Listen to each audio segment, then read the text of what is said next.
اور جیسا واقعہ نے بیان کیا اگر ویسا ہی عقیدہ رکھتا ہے کہ معاذ اللہ خدا محمد ہی ہے اور محمد ہی خدا ہے اور وہی کرتے اور وہی لیتے، تو حضرت کہتے وہ سری کھلا ہوا کافر ہے۔ تو اعلیٰ حضرت اس واقعے کا انکار کر رہے ہیں، پٹھے کیا کر رہے ہیں؟ ہمارے کھاتے میں ڈال رہے ہیں۔ تو یہ بھی کم بڑے جھوٹے نہیں ہیں یہ۔ اب آئیے ایک اور واقعہ اس کے سن لیں۔ توصیف میری گرو میرے اچھا مر گیا گیرمی والے کی مرید میں تھی، میری رین پیٹی بابے کے پاس آئی، بابا پیر جی روکتے آدم میرا بچہ مر گیا۔ پیر جی نے داری راستے میں سے موت کے جس سے پکڑ لیا، کہنے لگا سارے مرید لے جا، میری مرید میں کے بچے کو چھوڑ جا۔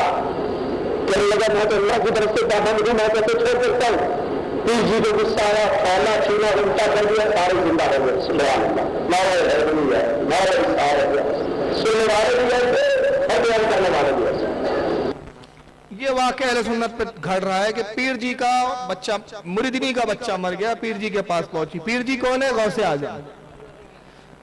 غوث پاک کے پاس پہنچی اور مریدنی اور کہا کہ حضور میرا بچہ مر گیا۔ غوث پاک نے کہا ٹھیک ہے دیکھتے۔ اوپر دیکھا وہ ملک الموت روحے لے جا رہا تھا، کہا اس کی روح لوٹا دے۔ ملک الموت نے کہا نہیں لوٹاؤں گا۔ غوث پاک نے تھپڑ مارا، روحے چھین لی۔ چھین کے بعد پوری روحے پھر سے اڑا دی، وہ بچہ بھی زندہ ہو گیا۔ سننے والے بھی ایسے، نعرے حیدری، نعرے تکبیر، نعرے رسالت، سنانے والے بھی ایسے۔ یعنی جھوٹے واقعات کی تقریروں بیان کر کے لوگوں کو اور قوم کو کیا ذہن دینا چاہتے کہ دیکھو بریلیوں کے کتنے گندے عقیدے ہیں، یعنی ان کی دیدہ دہنی اور کمینہ پن دیکھیں آپ۔ ایسے ہی جھوٹے قصے ہماری طرف گڑ کے منسوخ کر کے کہ بریلیوں کا یہ عقیدہ ہے، بریلیوں کی یہ کتابوں میں لکھا ہے، قوم کو گمراہ کر کے بتاتے کہ یہ تو شرکی عقیدے ہے، لہٰذا اس فرقے کو چھوڑ دو، ہماری منوج جماعت میں آ جاؤ۔ اور اسی طرح یہ اپنی منوج جماعت بڑھا رہے۔ مگر آئیے اعلیٰ حضرت ہمارا امام اس بارے میں کیا کہہ گیا سن لے۔ یہی فتح رضویہ کی 14ویں جلد ہے، صفحہ نمبر 629۔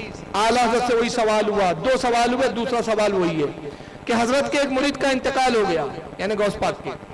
موتا کا لڑکا حضرت کی خدمت میں حاضر ہوا اور حضرت سے عرض کیا میرے والد کا انتقال ہو گیا۔ اس پر لڑکا زیادہ رویا، پیٹا اور اڑ گیا۔ تو آپ کو رحم آیا، آپ نے وعدہ فرمایا، لڑکے کی تسکین کی۔ بعد وہ حضرت اسرائیل علیہ السلام کو مراقب ہو کر روکا۔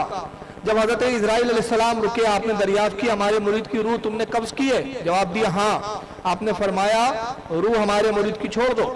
اسرائیل علیہ السلام نے کہا میں نے بحکم رب العالمین روح قبض کی ہے، بغیر حکم نہیں چھوڑ سکتا۔ اس پر جھگڑا ہوا، آپ نے تھپڑ مارا۔ حضرت کے تھپڑ سے اسرائیل علیہ السلام کی ایک آنکھ نکل پڑی اور آپ نے ان سے زنبیل چھین کر اس روز کی تمام روحیں جو کہ قبض کی تھی چھوڑ دی۔ اس پر حضرت اسرائیل علیہ السلام نے رب العالمین سے عرض کیا، وہاں سے حکم ہوا ہمارے محبوب نے ایک روح چھوڑنے کو کہا تھا، تم نے کیوں نہیں چھوڑی؟ ہم کو ان کی خاطر منظور ہے، اگر انہوں نے تمام روحیں چھوڑ دی تو کچھ مذائقہ نہیں۔ شرعاً ان روایتوں کا بیان کرنا مجلس مولود شریف یا واعظ وغیرہ میں درست ہے یا نہیں، باحوالہ کتب معتبرہ سے تحریر فرمائیے۔ اعلیٰ سے سوال ہوا کہ شرعاً یہ روایتیں کہاں تک صحیح ہے، اس کا بیان کرنا کیسا ہے؟ جواب، دوسری روایت ابلیس کی گڑی ہوئی ہے۔ کیا کہہ رہا ہے ہمارا امام؟ اب دیکھیں یہ میں کہوں گا حالت کی دور اندیشی اور حالت کا علم غیب۔ ہمارے علماء نے کسی نے گڑھا یا بیان کیا اس کو؟ نہیں، ہمارے علماء نے نہیں کیا۔ یہ گڑھ کر ہماری طرف کس نے نسبت کی؟ توصیف الرحمان نے۔ گڑھا کس نے؟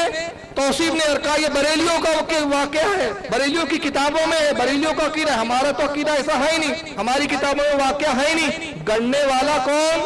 توصیف الرحمان۔ اور حالت کہتے ہیں یہ روایت ابلیس کی گڑھی ہوئی ہے۔ تو ابلیس کون ہوا؟ یعنی حالت کی نگاہ دیکھ رہی تھی آنے والے دور میں ایسے ابلیس آنے والے۔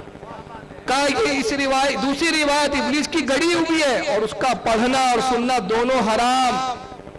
احمق جاہل بے ادب نے یہ نہ جانا کہ وہ اس میں حضور سیدنا غوث اعظم رضی اللہ تعالیٰ عنہ کی تعظیم کرتا ہے، حالانکہ وہ حضور کی سخت توہین کر رہا ہے۔ کسی عالم مسلمان کی اس سے زیادہ توہین کیا ہوگی کہ معاذ اللہ اسے کفر کی طرف نسبت کیا جائے، نہ کہ محبوبان الہی سیدنا اسرائیل علیہ السلام مرسلین ملائکہ میں سے، یعنی فرشتوں کے نبیوں میں سے ہے، اور مرسلین ملائکہ بالاجماع تمام غیر انبیاء سے افضل ہے۔ کسی رسول کے ساتھ ایسی حرکت کرنا توہین رسول کے سبب معاذ اللہ اس کے لیے باعث کفر ہے۔ یعنی ایسے واقعات گڑنے والا ہے اور اسرائیل علیہ السلام کی توہین کرنے والا کون ہے؟ کافر ہے. اللہ تعالیٰ جہالت و ضلالت سے پناہ دے. تو ہمارا امام تو پہلے ہی یہ سب چیزوں پہ لکھ چکا.